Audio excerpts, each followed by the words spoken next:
bienvenue dans cette vidéo où vous allez apprendre comment avoir du charisme en 5 étapes. Une petite rectification. Devenir ou être une personne charismatique ne veut pas dire que vous allez attirer des filles, des femmes, mais plutôt à exploiter la meilleure version de vous-même. Avant de commencer, n'oubliez pas de vous abonner, de liker et partager cette vidéo pour supporter notre travail. Allez, voici les 5 points à travailler pour devenir une personne charismatique. Numéro 1, apprenez à être maître de vos émotions. Pour faire simple, vous devez savoir que les pensées viennent quand elles veulent et pas quand nous le désirons. De la même façon, tes émotions n'apparaissent pas non plus quand tu le décides. La question que vous allez me poser, est-il possible d'avoir le contrôle là-dessus? T'as-tu déjà demandé pourquoi quelqu'un est capable de parler en public sans être nerveux alors qu'une autre personne est pas capable de le faire? Et pour arriver à contrôler ces émotions, vous allez devoir faire des petites techniques, mais avant tout, vous devez savoir qu'il existe 4 types d'émotions de base. Ces émotions sont l'irritation, la peur, la joie, la tristesse. Il existe quelques situations auxquelles tu ne pourras jamais t'habituer. Comme je vous l'ai dit, vous allez devoir pratiquer des techniques ou méthodes qui sont au nombre de 4 qui vont pouvoir vous aider. Numéro 1, essayez de ne pas penser à ce qui te préoccupe. Par exemple, vous devez chercher une source de distraction ou encore essayer de lire des livres. Numéro 2, te détendre et respirer profondément. La relaxation est toujours recommandée dans ces situations. La plupart des gens préfèrent le yoga comme moyen de relaxation et d'autres c'est la musique.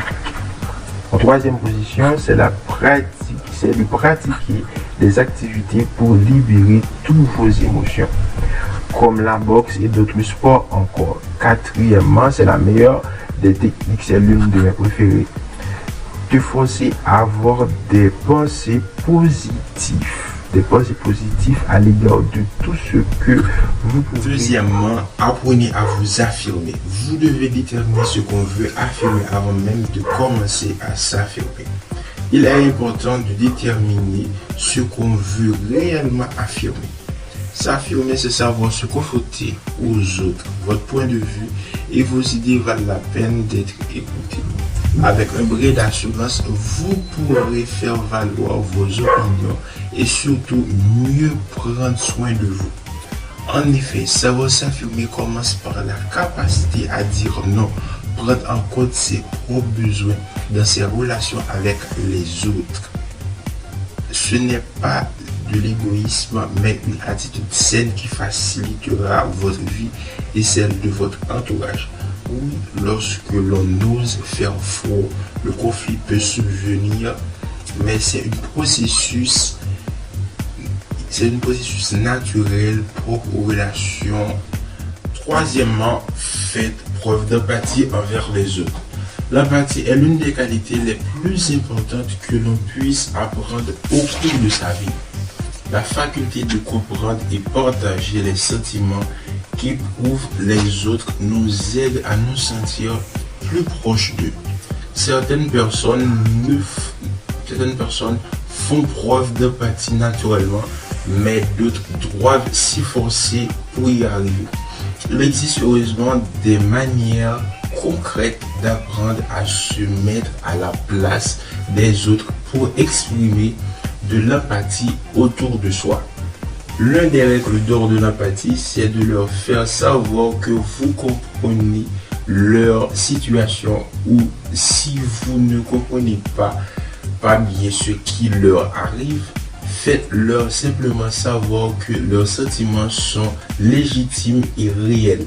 Il n'est pas nécessaire d'être d'accord avec quelqu'un pour valider une opinion ou un sentiment, mais en le faisant, vous montrez que vous êtes à l'écoute et comprenez que la personne est un être humain.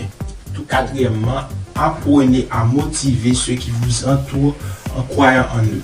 Pour certaines personnes, c'est un don qu'ils ont pour motiver un groupe de personnes, mais pour d'autres, c'est un casse-tête.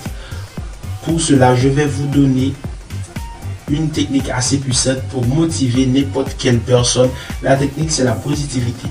Soyez positif pour aider quelqu'un à retrouver sa motivation. Il est essentiel de renforcer sa confiance en lui. Soyez attentif et faites-lui remarquer ses petits succès sans tomber dans la flatterie. N'hésitez pas à souligner ses qualités.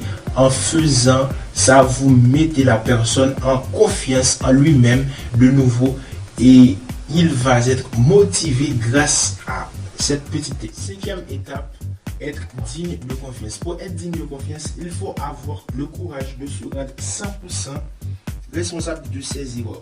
Lorsque vous assumez complètement vos erreurs, vous montrez aux autres que vous n'avez pas peur de vous mettre en question. Il y a donc de grandes possibilités que vous fassiez mieux la prochaine fois. Prendre vos responsabilités, c'est ne pas mentir à vous-même parce que vous devez accepter vos erreurs pour évoluer au niveau mental. Pour être un homme digne, vous devez posséder ces qualités-là. Il faut savoir ce que l'on fait, par exemple, prendre des bonnes décisions. Beaucoup de gens sont dissuadés de prendre la bonne décision, mais parfois ça ne fait qu'aggraver les choses parce qu'ils ne savent pas comment agir dans différentes situations. Vous devez toujours vous efforcer de faire les choix justes et positifs. La deuxième qualité que vous devez avoir, c'est de jamais rabaisser quelqu'un, quel que soit son niveau, ses aptitudes, parce qu'il n'y a jamais des gens plus bas que soi. En réalité, une situation peut vous faire aussi perdre la face devant des personnes importantes et qui va vous faire subir les mêmes déceptions que vous avez faites dans le passé. Vous devez aider les gens à s'intégrer pour vous intégrer vous-même dans la société.